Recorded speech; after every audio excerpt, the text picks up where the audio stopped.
Hello, good morning students. आजच्या लेक्चरमध्ये आपण पुढच्या मुद्द्याकडे जाणार आहोत, तो म्हणजे क्रोमोसोम.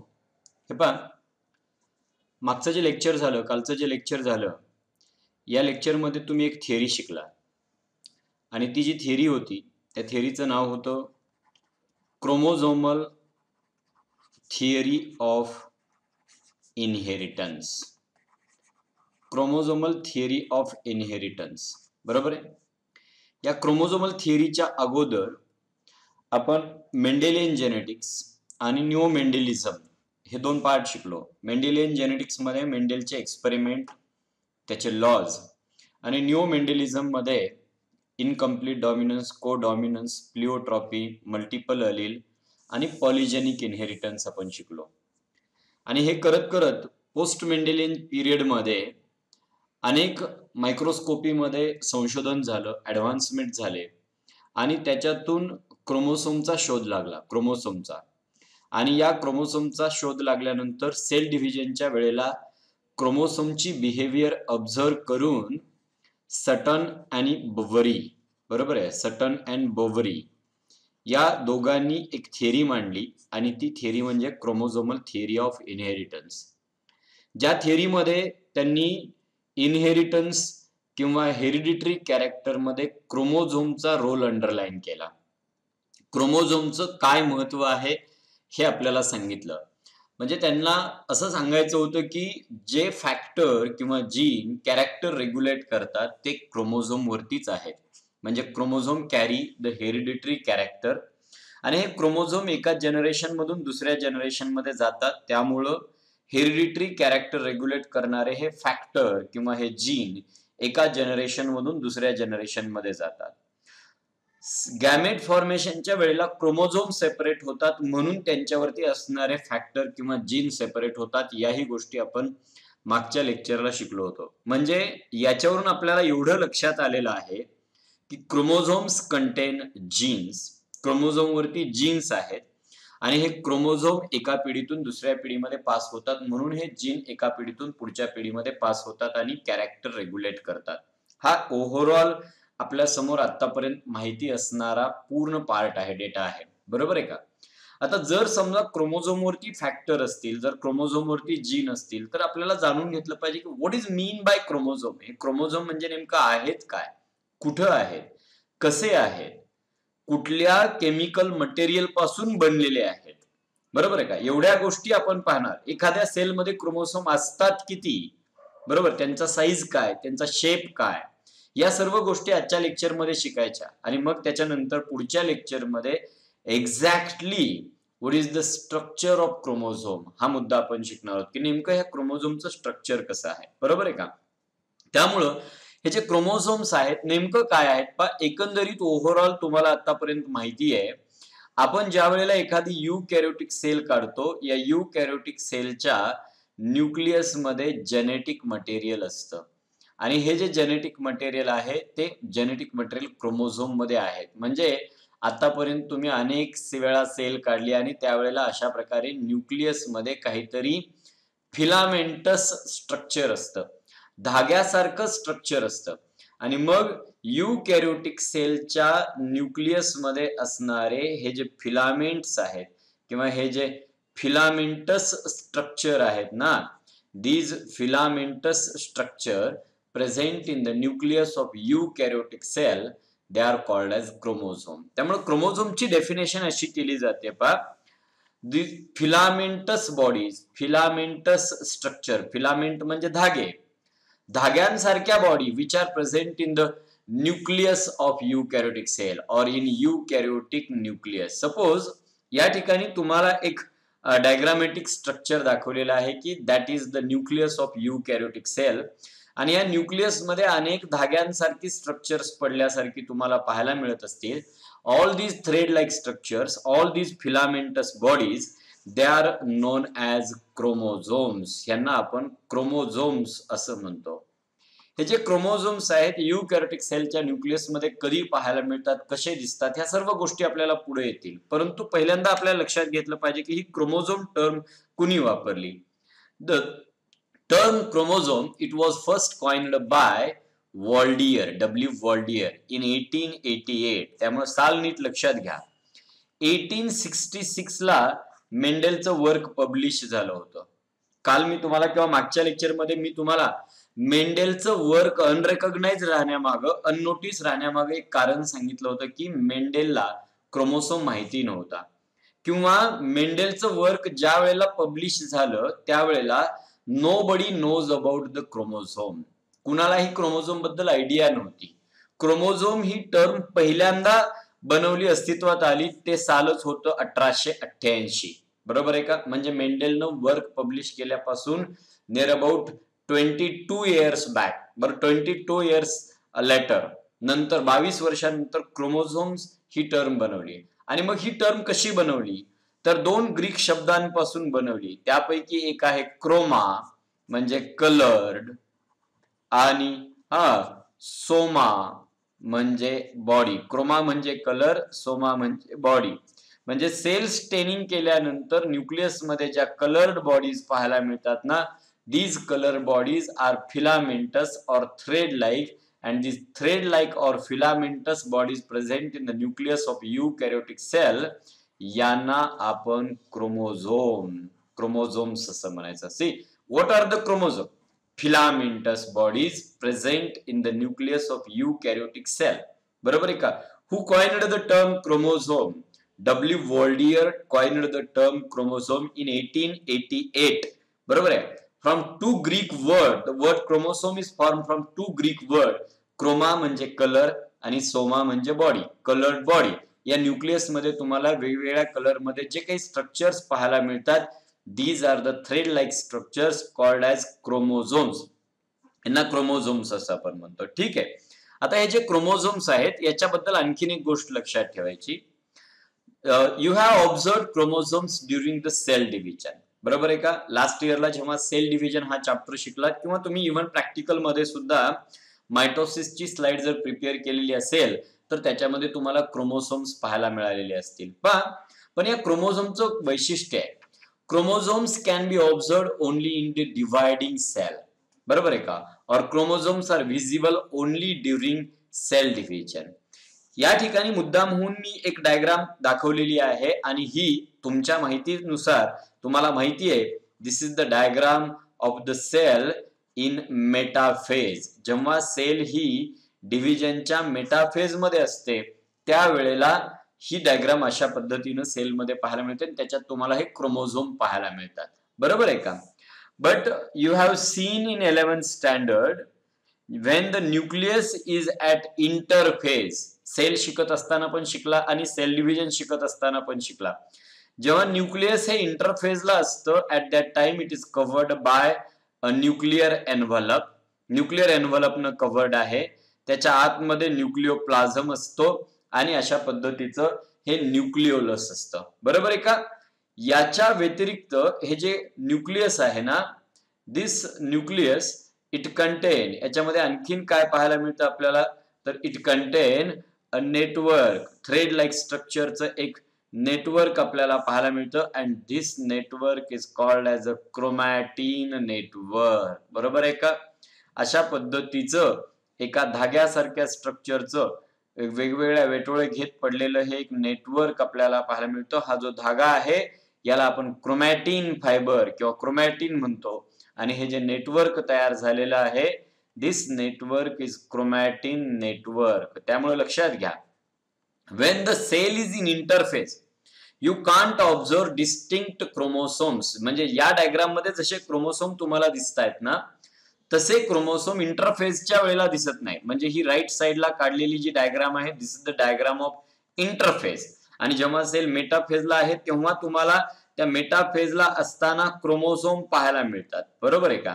म्हणजे तुम्हाला माहिती आहे प्रोफेजला कसे दिसतात, मेटाफेजला कसे दिसतात, एनाफेजला कसे दिसतात, हे सर्व गोष्टी सेल डिव्हिजन, मायटोसिस, मिओसिस शिकत असताना तुम्ही शिकलेला आहात. आणि मग ज्या वेळेला सेल ऍक्च्युअली डिव्हाइड होत असतात त्याच वेळेला त्यांच्यामध्ये तुम्हाला डिस्टिंक्ट क्रोमोझोम पाहायला मिळतील. बट इन इंटरफेज मध्ये मात्र the chromosomes are present in the form of a network.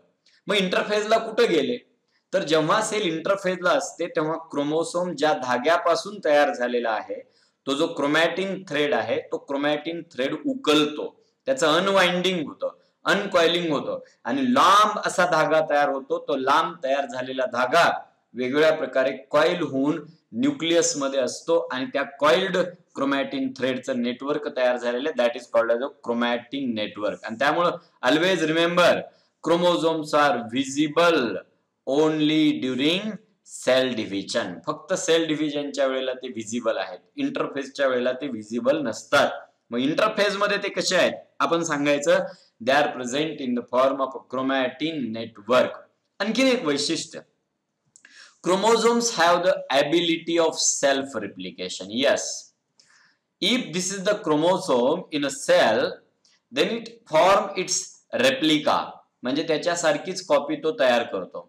आपल्याला एक गोष्ट माहिती आहे, ज्या वेळेला एखादी सेल डिवाइड होते, suppose this is the human cell, की ज्यामध्ये 23 पेअर आहेत क्रोमोसोमच्या, म्हणजे टोटल क्रोमोसोम किती आहेत तर 46 क्रोमोसोम आहेत. जेव्हा ही सेल मायटोसिसनं डिवाइड होईल आणि 2 सेल तयार करेल, त्यावेळेला ह्या दोन्ही सेलमध्ये अगेन 46 क्रोमोसोम येतील. मग मदर सेलमध्ये जेवढे क्रोमोसोम होते तेवढे 2 डॉटर सेलला दिले. ह्याचा सरळ सरळ अर्थ असा आहे, मदर सेलमध्ये तयार झालेल्या क्रोमोसोमनं आपला डुप्लिकेट तयार केला. म्हणजे जे 46 क्रोमोसोम होते त्याचे 92 क्रोमोसोम तयार झाले आणि 92 तयार झाल्यामुळे दोन्ही डॉटर सेलला 46 दिले गेले. आणि ते कशामुळे आहे, because the chromosomes have ability of self replication. The chromosomes replicate themselves, बरोबर, रेप्लिकेट होतात आणि त्यांच्यासारखीच एक्झॅक्ट कॉपी तयार करतात. हे एक वैशिष्ट्य. त्यामुळे पुन्हा मी मागे जातो, chromosomes are filamentous bodies present in the eukaryotic nucleus. Term chromosome was coined by Waldeyer in 1888. बरोबर आहे का? From 2 words, Greek word, chroma means color, soma means body. Then the chromosomes are visible only during the cell division. बरोबर आहे का? And each chromosome have the ability of self replication. स्वतःचाच replica, स्वतःचीच duplicate copy तयार करण्याची ability त्याच्याकडे असते. आणखीन एक महत्वाचा मुद्दा, हे जे क्रोमोझोम्स आहेत ना, yes we know they play important role in heredity. Heredity मध्ये अनुवंशिक कॅरेक्टर एका पिढीतून दुसऱ्या पिढीमध्ये कॅरी करण्यामध्ये त्यांचा महत्वाचा रोल आहे. म्युटेशन म्हणजे change in genetic material. Yes, chromosome मध्ये जे जेनेटिक मटेरियल आहे त्याच्यामध्ये चेंज होतो बाय म्युटेशन, म्हणजे क्रोमोझोमचा म्युटेशन मध्ये रोल आहे. Chromosomes create variation. हे म्युटेशन जेव्हा क्रिएट होतात तेव्हा कॅरेक्टर मध्ये बदल होतो आणि जेव्हा कॅरेक्टर मध्ये बदल होतो त्यावेळेला इव्होल्युशन होतं स्पीसीजचं. आणि त्यामुळे आपण सांगतो the chromosomes play important role in the process of heredity, mutation, then in creating variations and in the evolution of eukaryotic species. Eukaryotic species evolve होण्यामध्ये या क्रोमोझोमचा महत्वाचा रोल आहे. आता इथपर्यंतच्या आयडिया आल्या आपल्याला. आता त्याच्या पुढचा मुद्दा आहे, ठीक आहे, क्रोमोझोम म्हणजे फिलामेंटस स्ट्रक्चर आहे, ते न्यूक्लियस मध्ये असतात, ते सेल डिव्हिजनच्या वेळेला दिसतात. ती टर्म पहिल्यांदा वॉल्डियरनं बनवली. त्यांचा हेरिडिटी, इव्होल्युशन, म्युटेशन, व्हॅरिएशन या सगळ्यांमध्ये रोल आहे. या सर्व गोष्टी माहिती झाल्या. मात्र आता पुढचा मुद्दा आहे, chemically by which material chromosomes are form. म्हणजे केमिकली हे क्रोमोझोम्स कशापासून तयार झालेले असतात. बरोबर आहे. तर मुद्दा आहे, chemically the chromosomes are formed from DNA and histone proteins. Chemically they are formed from DNA and histone protein. We know DNA is the deoxyribose nucleic acid. बरोबर आहे का? आणि हा डीएनए कॉइल करून पॅकिंग करण्यासाठी काही हिस्टोन प्लस नॉन हिस्टोन, म्हणजे histone नसणारे, हिस्टोन प्रोटीन नाही येते, नॉन हिस्टोन प्रोटीन आहेत. हे काय आहेत रे हिस्टोन प्रोटीन? हिस्टोन प्रोटीन हे पॉझिटिव्हली चार्जड असणारे काही बेसिक प्रोटीन आहेत की ज्यांच्यामध्ये बेसिक अमिनो ऍसिडची संख्या जास्त असते. आणि मग हे डीएनए मॉलिक्यूल की जो खूप लांब आहे तो कॉइलिंग केलं जातं त्याचं, आणि त्याचं कॉइलिंग केल्यानंतर पॅकिंग करण्यासाठी या ठिकाणी हिस्टोन प्रोटीन वापरले जातात. या डायग्राम मध्ये तुम्ही पाहू शकता, या ठिकाणी क्रोमोसोम दिसतोय. हा क्रोमोसोम खूप कॉइल्ड आहे. त्याच्यातला जर आपण धागा काढला तर हा धागा आहे. हा धागा आणखीन आपण उकलत उकलत उकलत गेलो तर आपल्याला मणी मणी असल्यासारखं काहीतरी दिसतं आणि त्याच्यामध्ये जो रेड कलरचा पार्ट दिसतो तो फिलामेंट म्हणजे डीएनए आणि त्याच्यानंतर जे पर्पल कलर मध्ये गोल गोल दाखवलेले आहेत they are nothing but histone proteins. He histone proteins आहेत. डायग्रामॅटिक रिप्रेझेंटेशन आपल्याला या ठिकाणी पाहायला मिळतं. त्यामुळे आपल्याला जर प्रश्न विचारला chemically of what material, of which material the chromosomes are formed, then the answer is DNA plus histone and some non-histone protein. म्हणजे डीऑक्झिरायबोज न्यूक्लिक ऍसिड आणि प्रोटीन यांच्यापासून क्रोमोझोम्स तयार झालेले असतात. ठीक आहे. आता पुढचा मुद्दा आहे, कशापासून तयार झालेत हे कळलं, स्ट्रक्चर आपण पुढे शिकणार आहोत, बरोबर आहे का? Then what are the functions of chromosome. या क्रोमोझोमची कामं काय आहेत हे पहा. They are the carriers of heredity. कसं काय? Because they carry factors or they carry genes. ह्यांच्यावरती जीन्स असतात किंवा फॅक्टर असतात आणि जीन म्हणजे काय तर डीएनए असतो. डीएनएचा पार्ट आहे की जो एखादं कॅरेक्टर रेग्युलेट करतो. म्हणजे क्रोमोसोम मध्ये डीएनए आहे म्हणजेच क्रोमोसोम वरती जीन्स आहेत असं आपण म्हणतो आणि ते हेरिडिटरी कॅरेक्टर कंट्रोल करतात. Means they have important role in the transmission of hereditary characters from one generation to next generation. बरोबर आहे का? They regulate protein synthesis. Yes. Chromosome मध्ये असणारा जो डीएनए आहे ना, this DNA regulate the process of protein synthesis. As well as the chromosomes regulate the process of cell division and cell growth. याही गोष्टी हे क्रोमोझोम्स रेग्युलेट करत असतात. Next, they control cell metabolism. We know metabolism, sum total of chemical reactions in the cell, and these metabolic reactions are regulated by different types of enzymes. लक्षात घ्या, genes present on the chromosome contain necessary information for the synthesis of proteins or enzymes. बरोबर आहे. आणि मग हे enzyme jeans पासून तयार होतात किंवा जीन्स कडच्या इन्फॉर्मेशनची मदत घेऊन तयार केले जातात आणि हे एन्झाईम मेटाबॉलिझम रेग्युलेट करतात, त्याच्यावरून कॅरेक्टर रेग्युलेट केले जातात. त्यामुळे आपण म्हणतो chromosomes regulate cell metabolism by forming enzymes. And one more important, there are some chromosomes in our body which regulate sex. आणि ते सेक्स रेग्युलेट करणारे जे क्रोमोझोम असतील अशा प्रकारच्या क्रोमोझोमला आपण सेक्स क्रोमोझोम्स किंवा हेटेरोझोम्स असं आपण म्हणतो. पुढे आपण शिकणार आहोत क्रोमोझोमच्या टाइप मध्ये. आणि हे क्रोमोझोम ऑर्गॅनिझमचा सेक्स डिसाइड करतात. तुम्हाला माहिती आहे, तुम्हाला ऑलरेडी माहिती आहे की सेक्स डिटरमाइन करणारे दोन क्रोमोझोम ह्युमन मध्ये आहेत, एक एक्स आणि दुसरा वाय. फिमेल असेल तर एक्स एक्स कॉम्बिनेशन 10वी मध्ये शिकवलंय आणि मेल असेल तर एक्स वाय सेक्स क्रोमोझोम. म्हणजे मानवाच्या पोटी जन्माला येणारं जे मूल आहे ते मेल चाइल्ड असावं का फिमेल चाइल्ड असावं, that is decided by x आणि वाय क्रोमोझोम. आणि म्हणून आपण म्हणतो क्रोमोझोमचा रोल काय तर बेबीचा किंवा ऑर्गॅनिझमचा सेक्स डिसाइड करणं. बरोबर आहे का? क्रोमोझोम म्हणजे काय कळलं, ते कुठं आहे, ते कधी पाहायला मिळतात ते कळलं, कशापासून बनले ते कळलं आणि मग क्रोमोझोमची कामं समजली आपल्याला. आता याच्या पुढचा मुद्दा आहे, इथपर्यंत आला. आता क्रोमोझोम्स न्यूक्लियस मध्ये आहेत, ते काय करतात या गोष्टी सगळ्या क्लिअर झाल्या. Then the question is that how many chromosomes are present in a cell. A cell contain how many chromosomes. किती क्रोमोझोम त्या सेल मध्ये असतात. तर एक गोष्ट लक्षात घ्या, this is not fix. The number of chromosome is species specific. म्हणजे काय, प्रत्येक स्पीसीजचा क्रोमोझोम नंबर हा वेगळा आहे and that number is fix for all the organisms in that species.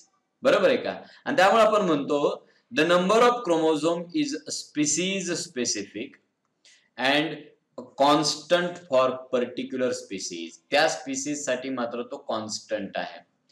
जसं की आपण म्हणतो in P plant the number of chromosome is 14. म्हणजेच काय रे, 7 pair. In human being 23 pair.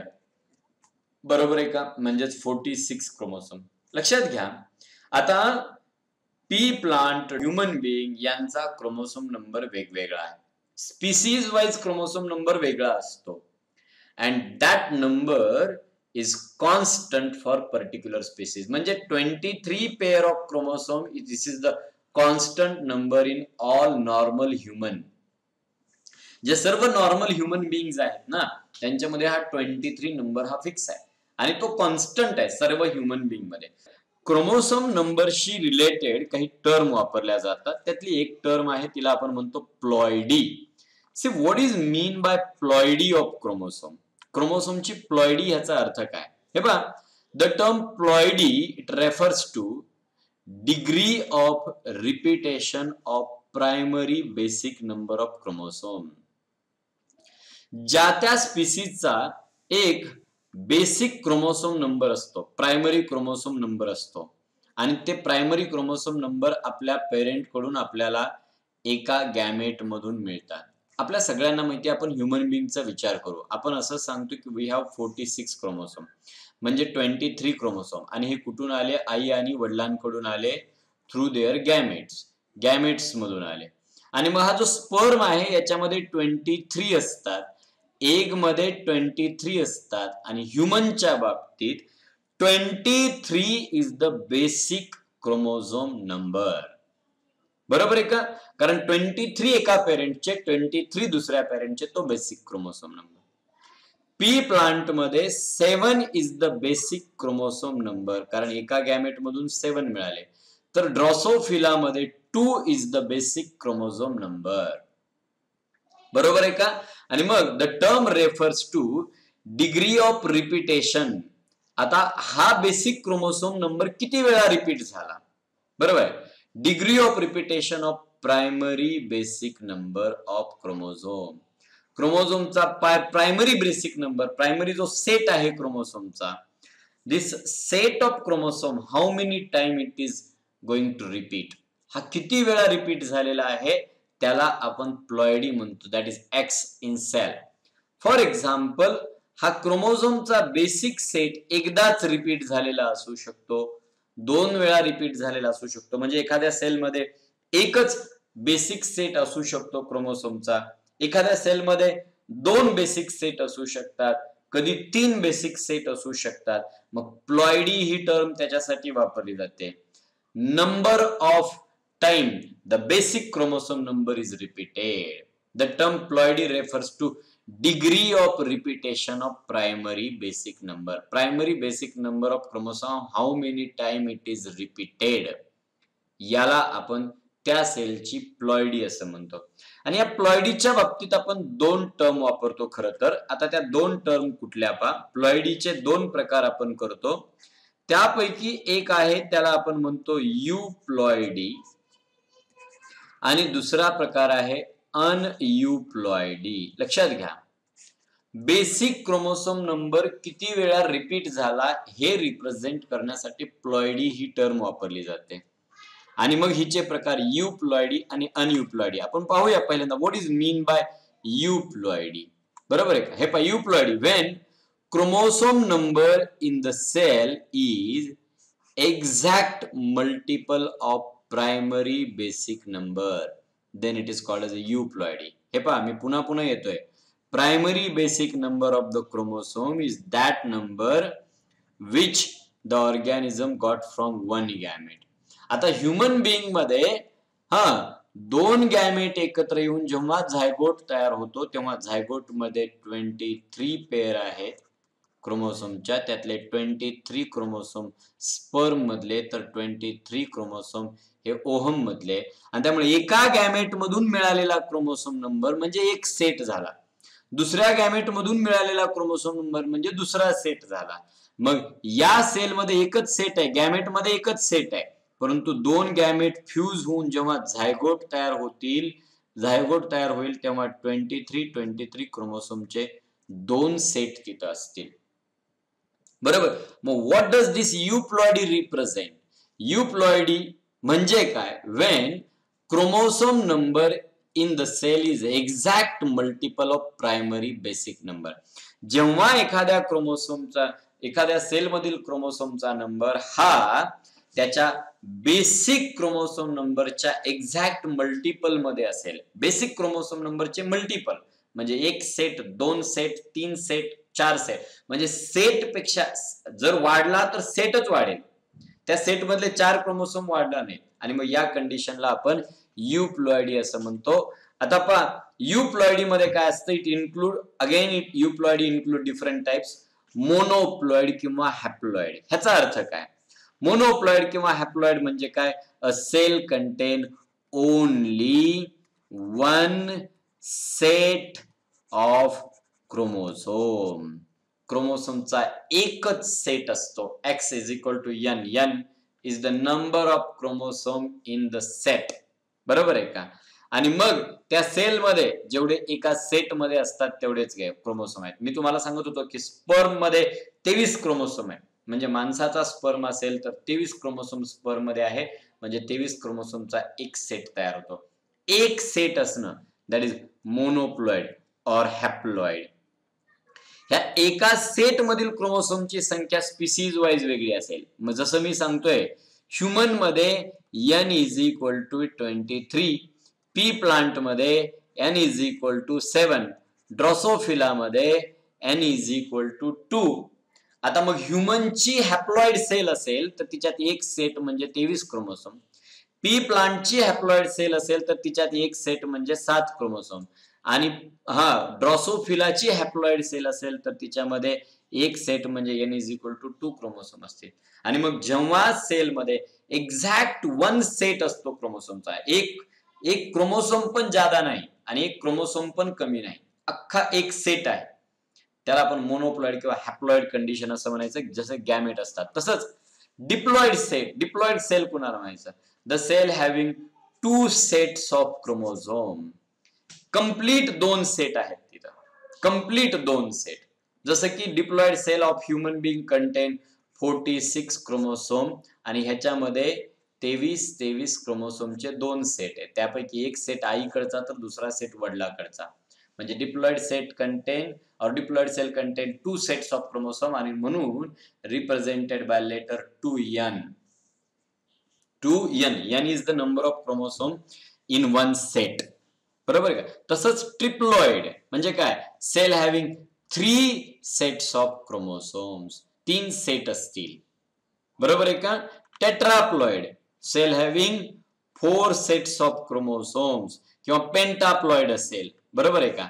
अनेक गोष्ट लक्षात ठेवा, ट्रिप्लॉइड, टेट्राप्लॉइड, पेंटाप्लॉइड ह्या सगळ्यांसाठी पॉलीप्लॉइड किंवा पॉलीप्लॉइडी असा शब्द वापरला जातो. पॉली म्हणजे अनेक, प्लॉइडी म्हणजे रिपिटेशन ऑफ द सेट, अनेक वेळा सेलचं रिपिटेशन. मोनोप्लॉइडी किंवा हॅप्लॉइडी एकदाच सेट. डिप्लॉइडी मध्ये 2 वेळा सेटचं रिपिटेशन म्हणजे 2 सेट आहेत. ट्रिप्लॉइड मध्ये 3 सेट आहेत. टेट्राप्लॉइड मध्ये 4 सेट आहेत. पेंटाप्लॉइड, हेक्साप्लॉइड, हेप्टाप्लॉइड म्हणजे 5, 6, 7, 8 असे सेट वाढत जातात. त्यानुसार सेलला आपण बदलतो आणि मग ट्रिप्लॉइड पासून पुढे आपण पॉलीप्लॉइड असं म्हणतो. अनेक वेगवेगळ्या नंबरनं सेट असतात. क्लिअर. आता पुढचा प्रश्न आहे अनयुप्लॉइडी म्हणजे काय. When the chromosome number is not exact multiple of haploid cell. जेव्हा एखाद्या स्पीसीजच्या एखाद्या सेल मधला क्रोमोसोम नंबर हा त्याच्या हॅप्लॉइड सेटच्या म्हणजे 1 कंप्लीट सेटच्या एक्झॅक्ट मल्टिपल मध्ये नसेल, दॅट इज कॉल्ड एज अनयुप्लॉइडी. मी उदाहरण घेतो पहा. आता माणसाची एक सेल घेऊया आपण, तिच्यात 1 सेट आहे क्रोमोसोमचा, n सेट आहे, हॅप्लॉइड आहे, म्हणजेच किती रे, कंप्लीट 1 सेट, 23 क्रोमोसोम. माणसाची डिप्लॉइड सेल घेऊया, तिच्यामध्ये 2 सेट आहेत, 2 आणि n is the set, 2 set आहेत म्हणजे 23 अधिक 23 क्रोमोसोम आहेत, म्हणजेच टोटल किती रे, 46. आता आणखीन एक माणसाची डिप्लॉइड सेल आहे, डिप्लॉइड सेल आहे, त्याच्यामध्ये एका सेल मध्ये 23 किंवा त्याच्यामध्ये 2 सेट आहेत, त्यातला एक सेट कंप्लीट 23 क्रोमोसोम आहे, मात्र दुसऱ्या सेट मधला एक क्रोमोसोम गायब झाला. म्हणजे आता 23 अधिक 22 म्हणजे मला जर विचारायचं एक्झॅक्ट मल्टिपल, एकतर 23 किंवा 46 किंवा 69 अशा मल्टिपल मध्ये संख्या असली असती तर मग हॅप्लॉइड, डिप्लॉइड, ट्रिप्लॉइड, टेट्राप्लॉइड असं आपण वाढवत गेलो असतो. पण ह्या केसमध्ये क्रोमोसोम नंबर हा 23 दोन्ही 46 होण्याच्या ऐवजी 23 अधिक 22 45 होत आहे आणि 45 हा आकडा 23 चा मल्टिपल असू शकत नाही. 23 चा मल्टिपल आहे 46, पुन्हा आहे 69. मग ज्या वेळेला when a chromosome number is not exact multiple of haploid set, आता माणसाचा हॅप्लॉइड सेट आहे 23 आणि जर एखाद्या माणसाच्या पेशीमध्ये 23च्या मल्टिपल मध्ये 23च्या पटीमध्ये क्रोमोसोम नंबर नसेल तर अनयुप्लॉइड. आता इथं कंडिशन आलं 45 म्हणजे काय रे, ह्या 2n मधून एक वजा केला म्हणजे 46 मधून जर एक वजा केला तर उत्तर येतं 45. तसं 2n मधून एक वजा केला, बरोबर आहे का, ह्याला अनयुप्लॉइड म्हणतो. काही वेळेला असं असेल, एखादी सेल आहे 2n, तिच्यात एक सेट 23 क्रोमोसोम आहेत आणि एका सेट मध्ये 23 क्रोमोसोम असून एक शिल्लक राहिला म्हणजे ह्याच्यात 24 झाले. आता मला सांगा, एक्झॅक्ट मल्टिपल असते तर 2n म्हटलं असतं प्लस त्याच्यात एक ऍड झाला म्हणजे ह्याला सुद्धा आपण अनयुप्लॉइडी असंच म्हणू शकतो. अनयुप्लॉइडी when the chromosome number is not exactly multiple of haploid set of chromosome, then it is called as अनयुप्लॉइड. आता ही जी अनयुप्लॉइड आहेत, अनयुप्लॉइड ANEUप्लॉइड, अनयुप्लॉइड इन्क्लूड काय असतं पहा ह्याच्यामध्ये, उदाहरणार्थ मोनोसोमी. ह्याचा अर्थ काय रे, 2n-1. ह्याचा अर्थ काय, हे पहा, ही सेल 2n म्हटलं की ही सेल कशी आहे, डिप्लॉइड आहे. देन y-1, तर डिप्लॉइड सेल मध्ये एक क्रोमोझोम डिप्लॉइड व्हायला एक कमी पडला. म्हणजे आता आपण माणसाचा विचार करूया. आपण असं सांगतो की माणसामध्ये 23 पेअर आहेत नॉर्मल क्रोमोसोमच्या, नॉर्मली, आणि मग याच्या जर आपण क्रोमोसोम ओळीनं असं मांडत गेलो ना तर 23 जोड्या लागतात म्हणजे 46 क्रोमोसोम आपल्याला पाहायला मिळतात. परंतु एखादा व्यक्ती असा असतो की त्याच्यामध्ये 22 क्रोमोसोम जोडीनं आहेत आणि एक क्रोमोसोम असा आहे की त्याचा जोडीदारच सापडत नाही, म्हणजे नाहीच आहे सेलमध्ये, कमीच आहे. म्हणजे एक सेट कंपल्सरी आहे आणि जोडी लावायला गेलं की 22 पर्यंत तुम्ही जोड्या लावू शकला आणि 23वी जोडीच लावू शकला नाही, म्हणजे एक क्रोमोसोम कमीच पडायला लागला, म्हणजे डिप्लॉइड सेल मधून एक कमी झाला. ह्याचा अर्थ काय होईल रे, 22 क्रोमोसोम जोडीनं सापडतील आणि एक क्रोमोसोम मात्र काय होईल, एक क्रोमोसोम मात्र काय होईल तर एकटाच सापडेल, ह्याचा जोडीदारच नाही, मायनस झाला, निघून गेला, म्हणजे 2n-1 म्हणजे एक क्रोमोसोम हा एकटाच आहे, मोनोसोमी. ह्याला हॅप्लॉइड म्हणायचं नाही. हॅप्लॉइड कधी म्हटलं असतं माहिती का, सेल मध्ये फक्त एकच सेट असतात. खरं तर आता ही हॅप्लॉइड सेलच नाही, ही डिप्लॉइड आहे, पण डिप्लॉइड पण होऊ शकत नाही कारण डिप्लॉइड व्हायला 2 कंप्लीट सेट असावे लागतात, पण इथं डिप्लॉइड व्हायला एक क्रोमोसोम कमी पडतो, म्हणून ह्या टर्मला मोनोसोमी असं म्हटलं जातं. दुसरा आहे नलिसोमी. नलिसोमी ह्याचा अर्थ काय रे, एखादी पेरच गायब होणे, एक कंप्लीट पेरच गायब झाली, नील झाले. मग 23 पेअरच्या ऐवजी आता एक्झॅक्टली किती पेअर आल्या तर 22च पेअर आल्या क्रोमोसोमच्या सेलमध्ये. That is called nullisomy. Nil झालं, 2n-2, अख्खी पेअर उडाली, जोडीच उडाली. ह्याच्या पुढे आणखी नाही काय, ट्रायसोमी. आता ट्रायसोमी ह्याचा अर्थ काय रे, हे पहा, 2n+1. ह्याचा अर्थ काय, cell is diploid but 1 chromosome is additional.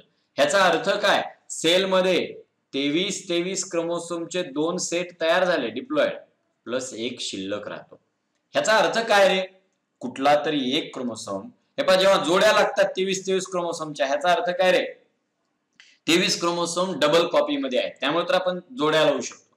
मात्र जोड्या लावून एक शिल्लक राहिला, 23 क्रोमोसोमच्या जोड्या लावून एक शिल्लक राहिला, तर ह्याचा अर्थ असा आहे, कुठल्या तरी एका क्रोमोसोमच्या 2 कॉपी असायच्या ऐवजी 3 कॉपी होत्या, म्हणून जोड्या लावून शिल्लक राहिल्या, बरोबर का. ट्रायसोमी, ऍडिशनल क्रोमोसोम असतो एक तेव्हा.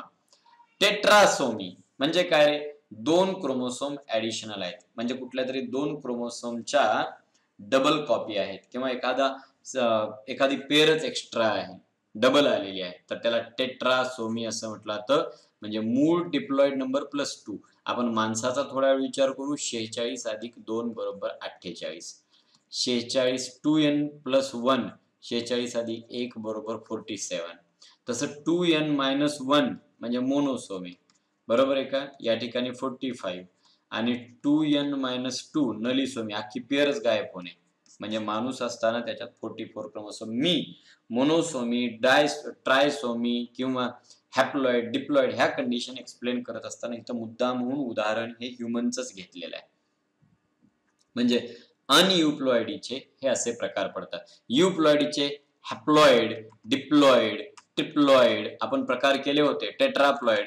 तसं अनयुप्लॉइडीचे मोनोसोमी म्हणजे डिप्लॉइड सेलमध्ये एक क्रोमोसोम कमी, नलिसोमी डिप्लॉइड क्रोमोसोम मध्ये एक पेअर कमी, ट्रायसोमी डिप्लॉइड सेलमध्ये एक क्रोमोसोम जादा, टेट्रासोमी डिप्लॉइड सेलमध्ये 2 क्रोमोसोम जादा. ह्याला आपण अनयुप्लॉइडी असं म्हणायचं. आणि लक्षात घ्या, in monosomy and nalisomy chromosome number is reduced म्हणजे डिप्लॉइड पेक्षा कमी असतो. कमी म्हणून याला म्हटलं तर हायपोप्लॉइडी. लेस म्हणजे नॉर्मल प्लॉइडी पेक्षा कमी. नॉर्मल डिप्लॉइडी असण्यासाठी 2n=46 लागतील. त्याच्यापेक्षा आयदर एक न कमी तर मोनोसोमी आणि 2 न कमी तर नलिसोमी. म्हणजे monosomy and nullisomy are referred as hypoploidy. Hypo म्हणजे less than ploidy. While trisomy आणि टेट्रासोमी म्हणजे ज्याच्यात क्रोमोसोम एक्स्ट्रा आलेले आहेत, एक सेट होऊन शिल्लक राहिलेले आहेत, त्यांना आपण म्हणतो हायपरप्लॉइडी. हायपर मीन्स एक्स्ट्रा, जादा. प्लॉइडी पेक्षा जादा क्रोमोसोम. पुढचा एक चार्ट तुम्ही पाहू शकता, तुमच्या टेक्स्टबुक मधला आहे. Ploidy refers to the number of repetition of basic set of chromosome. त्याचे euploidy. If the chromosome number in cell is exact multiple of the basic chromosome number किंवा haploid number. Euploidy. And if the chromosome number in cell is not exact multiple of the basic chromosome number, तर aneuploidy. आता पहा, एकच set असेल एखाद्या chromosome, एखाद्या sale मध्ये क्रोमोसोमचा exact one multiple एकच, मोनोप्लॉइडी किंवा आपण त्याला म्हणतो हॅप्लॉइड सेल. 2 सेट असतील तर डिप्लॉइड, 3 सेट असेल, 4 सेल असतील, 5 असतील त्यांना पॉलिप्लॉइड म्हटलं जातं. पण इंडिव्हिज्युअली म्हणायचं झालं तर ट्रिप्लॉइडला 3n, टेट्राप्लॉइडला 4n, पेंटाप्लॉइडला 5n, हेक्साप्लॉइडला 6n असं आपण वाढवत जातो. म्हणजे युप्लॉइडी मध्ये chromosome number are exact multiple of primary basic chromosome number और primary set of chromosome. But in aneuploidy the chromosome number of cell is not exactly multiple of primary basic number किंवा haploid नंबरच्या exact multiplied मध्ये नसतात. मग आता ह्या अनयुप्लॉइडी मध्ये म्हणजे एकतर बेसिक सेट पेक्षा किंवा सेटच्या मल्टिपल पेक्षा कमी अधिक असतात. हायपोप्लॉइडी म्हणजे काय रे, तर नॉर्मल प्लॉइडी पेक्षा कमी क्रोमोसोम आणि हायपरप्लॉइडी मध्ये नॉर्मल प्लॉइडी पेक्षा जादा क्रोमोसोम. हायपोप्लॉइडी मध्ये मोनोसोमी एका क्रोमोसोमची एकच कॉपी असेल. नलिसोमी 2 क्रोमोसोम कमी झालेले असतील, गायब झालेले असतील. ट्रायसोमी एका क्रोमोसोमची डिप्लॉइड पेअर होऊन पण एक क्रोमोसोम जादा आहे. डिप्लॉइड सेल मध्ये एक क्रोमोसोम जादा. टेट्रासोमी डिप्लॉइड सेल मध्ये 2 क्रोमोसोम जादा. या सर्व गोष्टी आपल्याला पुन्हा जेनेटिक डिसऑर्डर मध्ये सुद्धा मोनोसोमी, ट्रायसोमी हे मुद्दे पुढे येणार आहेत. बरोबर आहे का? आता इथपर्यंत झालं आपण क्रोमोसोमच्या नंबर बद्दल. म्हणजे आपल्याला आता कळलं, in a cell the number of chromosome is species specific and that is constant for all member in that species. Normal मेंबरच्या बाबतीत पहा, तुम्ही म्हणाल ही तर वेगळे दिसायला लागलेत की, पण हे ॲबनॉर्मल आहे. Aneuploidy is the abnormal chromosome number. हा ॲबनॉर्मल नंबर आहे. पण युप्लॉइडी ही खरं तर हा जो नंबर आहे ना क्रोमोसोमचा, this is normal chromosome number. Normal असतात. नॉर्मल ऑर्गॅनिझम मध्ये म्हणजे एका सेटच्या मल्टिपल मध्ये असतात, एक्झॅक्ट मल्टिपल मध्ये. अनयुप्लॉइडी मध्ये तसं नसतं. बरोबर आहे का? नंबरच्या बाबतीत झाल्यानंतर पुढे मुद्दा आहे, what is the size of chromosome. Whether all the chromosomes are same in size. Answer is no. Chromosomes have different size. Size वेगवेगळी असते. स्पीसीज नुसार क्रोमोसोमची साईज बदलत जाते. इथं जे मी क्रोमोसोम दाखवलेले आहेत की तुमच्या समोर एक कॅरिओटायपिंग ह्युमन कॅरिओटाइपचा एक कॅरिओग्राम दाखवलेला आहे की ज्याच्यामध्ये 23 क्रोमोसोमच्या जोड्या दाखवलेल्या आहेत. जोड्या लावलेल्या आहेत. एक आईकडचा, एक वडिलांकडचा, एक आईकडचा, एक वडिलांकडचा, एकसारखे असतात. त्यांना आपण होमोलॉगस क्रोमोसोम म्हणतो. पुढे शिकवेल मी तुम्हाला. 23 पेअर आहेत. या ठिकाणी वरच्या पहिल्या ओळीतल्या 5 लॉंग क्रोमोसोम, त्याच्यानंतर दुसऱ्या ओळीमध्ये 7 पेअर आहेत. 5 अधिक 7 12. तिसऱ्या ओळीमध्ये 6 पेअर आहेत. 12 अधिक 6 28. चौथ्या ओळीमध्ये 12 अधिक 6 18 आणि चौथ्या ओळीमध्ये पुन्हा 4 आहेत. 18 अधिक 4 22. हे 22 झाल्यानंतर खालच्या कॉर्नर मध्ये ज्या 2 जोड्या दाखवलेल्या आहेत, जर तो व्यक्ती पुरुष असेल तर हा पहिली जोडी या ठिकाणी आपल्याला जी दिसते ती म्हणजे पुरुषामध्ये एक X एक Y आणि स्त्री असेल तर XX अशी ही जोडी आहे. बरोबर आहे का? म्हणजे या डायग्राम कडे पाहिल्यानंतर तुमच्या लक्षात येतं की chromosomes do not have same size. Length मध्ये फरक आहे, डायमीटर मध्ये फरक आहे. The size varies from species to species. Generally the size of chromosome at metaphase, जेव्हा क्रोमोसोम हा मेटाफेजला असतो तेव्हा तो मॅक्सिमम थिक असतो आणि शॉर्ट असतो आणि त्यामुळे खरं तर structure of the chromosome is studied at metaphase. तुम्हाला प्रश्न विचारला जातो at which stage the structure of chromosome can be best studied. तुम्हाला जर क्रोमोसोमचं स्ट्रक्चर नीट अभ्यासायचं असेल तर कुठल्या स्टेजला अभ्यासायला लागतं? Your answer will be metaphase. कारण chromosomes are maximum thick, maximum short and easily observable during metaphase. आणि मग मेटाफेजला जेव्हा क्रोमोसोम पाहतो ऑन अन एव्हरेज 0.1 ते 0.33 मायक्रोमीटर त्यांची लेंथ असते, लांबी 0.1 to 0.33. पाठ करायचे त्याकडे. आणि डायमीटर साधारणतः 0.2 to 2 मायक्रोमीटर हा त्यांचा डायमीटर असतो. रेंज आपल्या पुस्तकामध्ये क्रोमोसोमच्या साईजची दिलेली आहे ती अशी आहे. साईज व्हेरिएबल आहे हे कळलं. Then the shape. आणखीन एक गोष्ट लक्षात ठेवा. Shape of the chromosome it depend upon the stage of cell division. Shape of chromosome varies, हा कसा बदलतो? According to the stage of cell division. मी पुन्हा जातो तुम्हाला माहिती आहे during interphase chromosomes are present in the form of a network, chromatin network. इयत्ता 11वीच्या सेल चॅप्टर मध्ये शिकलात आणि सेल डिव्हिजन मध्ये पण शिकला. When the cell go in prophase, initially long thread like chromosome appear. प्रोफेजचं वैशिष्ट्य लिहित होतात. पुन्हा लेट प्रोफेज मध्ये क्रोमोसोम शॉर्ट होतात, 2-2 क्रोमॅटिड दिसायला लागतात. मेटाफेज मध्ये ते आणखीन शॉर्ट होतात, इक्वेटोरला येतात. एनाफेजला सेंट्रोमियर स्प्लिट होतो. बरोबर आहे. आणि हा स्प्लिट झाला की क्रोमॅटिड वेगळे होतात. हे शिकलात इयत्ता 11वीच्या ह्याच्यामध्ये. मला फक्त सांगायचंय की शेप जो आहे ना तो नेटवर्कच्या स्वरूपात, लांब धागा असेल किंवा जाड आणि शॉर्ट धागा असेल, असा शेप क्रोमोसोमचा वरचेवर बदलत राहतो. And it change according to the stage of cell division. Cell डिव्हिजनच्या स्टेजनुसार. In interphase chromosomes are present in the form of chromatin network. बरोबर आहे.